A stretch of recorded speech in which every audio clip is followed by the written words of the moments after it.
Bismillahirrahmanirrahim. Assalamualaikum warahmatullahi wabarakatuh. Sifat dan karakteristik hukum Islam. Sempurna. Yang pertama, sempurna artinya utuh, lengkap segalanya. Kesempurnaan hukum Islam, syariat, dapat dilihat dengan keturunannya. Syariat Islam dalam bentuk yang umum dan mengglobal permasalahannya, kecuali hal-hal yang bersifat langgeng. Nas membuat prinsip-prinsip hukum terperinci, konkret, dan teknis. Sifat yang kedua, elastis. Sifat dan karakteristik hukum Islam yang kedua yakni elastis, mudah diubah bentuknya dan mudah kembali ke bentuk asal, lentur dan luas. Keelastisannya mencakup di segala bidang kehidupan manusia, baik jasmani maupun rohani, baik mengenai hubungan manusia dengan Tuhannya maupun hubungan interaksi sesama manusia, juga tuntunan mengenai kehidupan manusia, dunia, dan di akhirat. Sifat yang ketiga yaitu adalah universal atau alami, berarti umum, berlaku untuk semua orang atau untuk seluruh dunia, bersifat melingkupi seluruh dunia. Ini berarti hukum Islam itu tidak dibatasi oleh lautan maupun batasan suatu negara. Bukti yang menunjukkan bahwa hukum Islam itu mempunyai sifat universal atau tidak harus dikembalikan kepada Al-Quran. Contoh, dinyatakan oleh Al-Quran sendiri yang berbunyi, "Dan tidaklah kami, Allah, mengutus kamu Muhammad melainkan untuk menjadi rahmat bagi semesta alam." Al-Quran Surat Al-Anbiya ayat 107. Sifat yang selanjutnya adalah dinamis.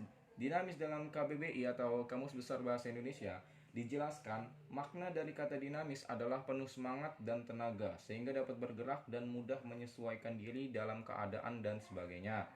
Kedinamisan hukum Islam terletak pada dasar-dasar yang menjadi dasar tiang pokok bagi hukum. Dasar-dasar dan pokok-pokok itulah yang menjadi sumbu kekuatan, kelemahan, kemudahan, dan kesukaran dalam menetapkan hukum Islam. Selanjutnya, sistematis. Syariat Islam bersifat sistematis, artinya ia mencerminkan sejumlah doktrinnya, bertalian dan berhubungan di antara satu dengan lainnya secara logis. Beberapa lembaganya saling berhubungan satu dengan lainnya. Perintah sholat di dalam Al-Quran selalu diiringi dengan perintah menunaikan zakat. Perintah untuk makan dan minum diiringi dengan kalimat, tetapi jangan berlebih-lebihan. Yang selanjutnya, hukum Islam bersifat ta'abudi dan ta'akuli. Al-Syatibi menyatakan bahwa ta'abudi adalah sesuatu di mana tujuan hukum dalam melembagakan hukum untuk membebaskan mukallaf dari perintah-perintah hawa nafsunya, hawa, agar dia menjadi hamba Tuhan dengan sukarela, ikhtiaron. Sebagaimana dia juga hamba Tuhan secara alamiah, ittiroron, secara terpaksa. Sedangkan ta'akuli adalah kebalikannya.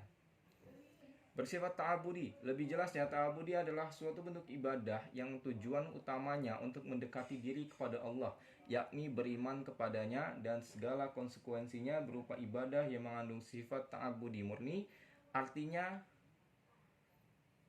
maka ide dan konsep yang terkandung di dalamnya tidak dapat dinar khairu ma'kulah al-ma'ana atau suprarasional. Manusia harus menerima apa saja yang telah ditetapkan oleh syariat. Selanjutnya, bersifat ta'akuli, yakni ta'akuli berbentuk dalam bidang muamalah. Ta'akuli ini bersifat duniawi yang maknanya dapat dipahami oleh nalar, ma'kulah al-makna atau rasional. Maka manusia dapat melakukannya dengan bantuan nalar dan pemikiran manusia. Ilat dari muamalah yang bersifat ta'akuli dapat dirasionalkan dengan melihat ada maslahat atau mudorot terkandung di dalamnya. Sesuatu dilarang karena ada kemudorotan di dalamnya, dan diperintahkan karena ada maslahat di dalamnya. Sekian dan terima kasih. Assalamualaikum warahmatullahi wabarakatuh.